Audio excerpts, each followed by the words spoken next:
Hello my friends, is Sony's APS-C E-mount system dead? That is today's topic, and in this video I would like to share my findings and opinions about this topic, and I would also like to know your opinions about this topic, so please share those in the comments if you have some. In the last couple of weeks or even months, some of the Sony shooters have expressed their concerns about the future of E-mount APS-C camera line. So first let's talk about why are people concerned. In October of 2016, Sony announced A6500 as an upgrade to A6300 only 8 months after they announced A6300, and they did address many of customers' complaints about A6300.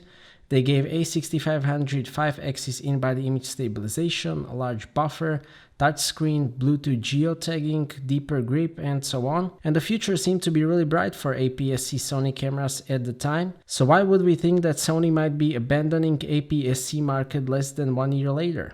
Well, in 2017, Sony has released 5 FE lenses for their full-frame E-mount cameras so far. Can you remember how many APS-C lenses did they release in 2017? Yes, they have released 0 new APS-C lenses in 2017 so far. What about 2016? In 2016, Sony has released 7 new FE lenses for their full-frame cameras, and again 0 new lenses for their APS-C E-mount cameras. To be fair, they did release $3,500 18 to 110mm f4 APS-C lens, but that was clearly intended for their Super 35 video cameras like FS7. In 2015, 4 full-frame lenses and again 0 APS-C lenses. They have even released 3 A-mount lenses in 2015, even though A-mount popularity has been decreasing for years. In 2014, they have released 1 APS-C lens, 18 to 50mm f4 to 5.6 for A3000 series cameras, but that one is now discontinued. We have to go back to August of 2013 to remember when Sony released their newest APS-C lenses. Those were 18 to 105mm f4G OSS power zoom and Zeiss branded 16 to 70mm f4 OSS. That is now exactly 4 years since Sony has released their newest APS-C E-mount lens, and to me that seems like a really valid reason to be concerned, because it seems like Sony is allocating all of its research and development resources into their full-frame cameras.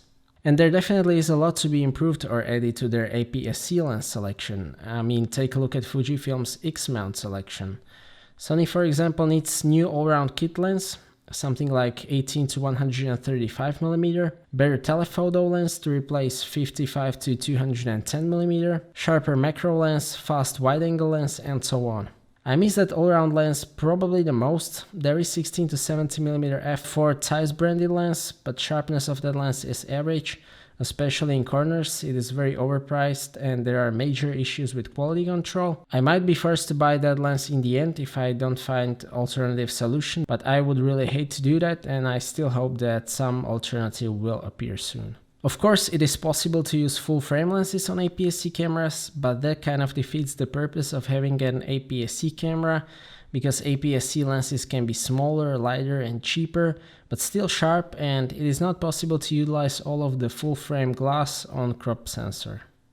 And that 24 megapixel sensor that we can find in Sony APS-C cameras is still great in my opinion, especially because it provides 14 stops of dynamic range, but it wasn't improved that much since NEX7 was introduced back in 2011, and there actually was arguably better APS-C sensor, the 28 megapixel Samsung sensor used in NX500 for example, but Samsung is unfortunately out of camera business and there is no one else to compete with Sony for best APS-C sensor, and again that is in strong contrast with their full-frame development.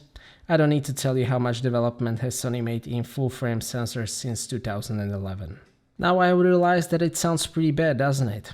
So is APS-C E-mount really dead? Is there really no potential for APS-C, and will Sony follow Samsung and stop developing APS-C cameras? And if not, how much attention will APS-C get from Sony?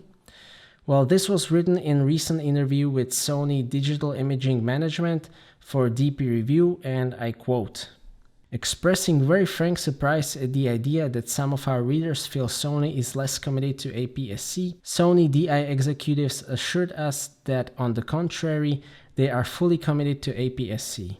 First of all, I'm very surprised that they are surprised, and I think that they would have to do something if they want the people to believe them. For example, release that APS-C lenses roadmap like DP Review has suggested.